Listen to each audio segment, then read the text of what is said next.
Hello students, welcome to video lesson 5.6 and 5.7.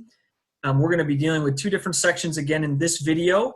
Still talking about area and perimeter, and in this video we're going to talk about triangles and trapezoids. Okay, so triangles is a shape that we're all familiar with. Trapezoids, just as a reminder, is a four-sided shape with one pair of parallel sides.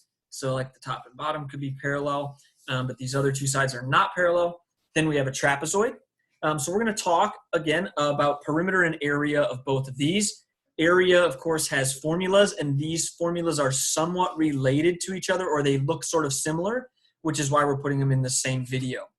But if we just start with a discussion of perimeter, there's not really a great formula for the perimeter of either of these shapes. Okay, so perimeter again just means total distance around the total sum of all the side lengths. So for triangles and trapezoids, we need to know all the side lengths to find the perimeter. Okay. Now, if it's a right triangle, we can use the Pythagorean theorem to maybe find one side that's missing, right? So if we were given a shape that looks something like this, and we're told that this is 3 inches and this is 4 inches and this is a right angle, we can find the perimeter because we can use the Pythagorean theorem to find this other side and then add them up. But in terms of finding the actual perimeter, you're just going to have to add up all the shapes. We can also have something called an isosceles trapezoid, where these legs, the non-parallel sides, are congruent.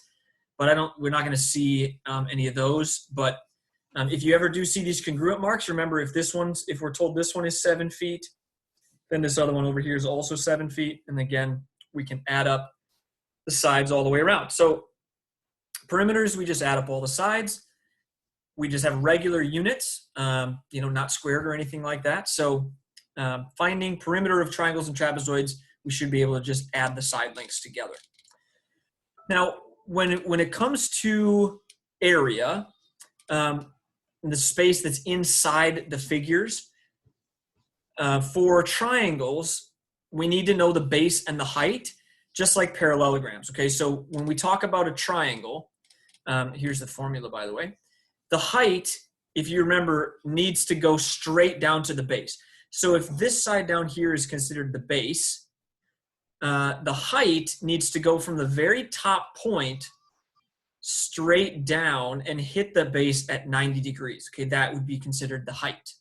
Okay, so once we have the base and the height, we can use either of these formulas. They're 100% exactly the same, just slightly different way of thinking about them.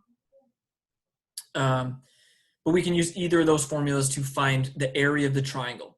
Okay. Now, I think generally it's easier in terms of math, so that we can avoid fractions, to simply do base times height and then divide it by 2.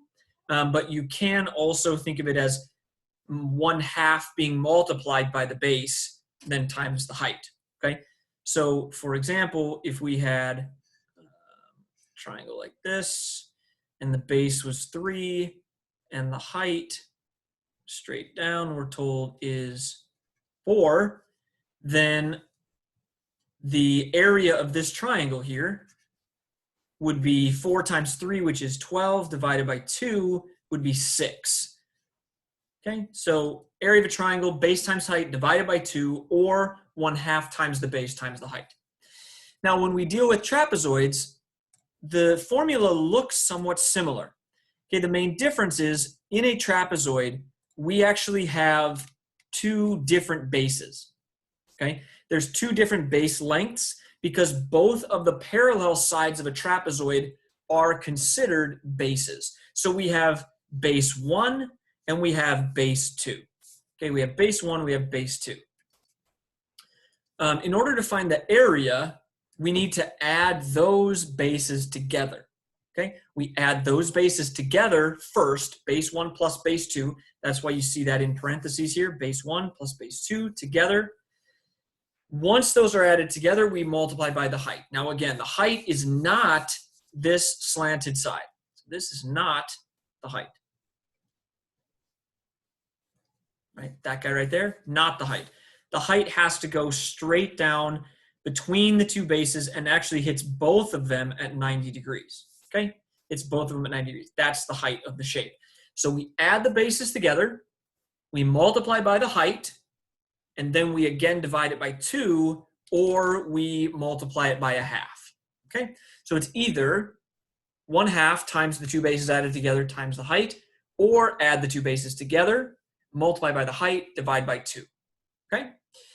If you have any questions about any of these formulas, how to find perimeter or area of either of these shapes, do please let me know. Otherwise, that's all I have for you right now, and we'll talk to you soon.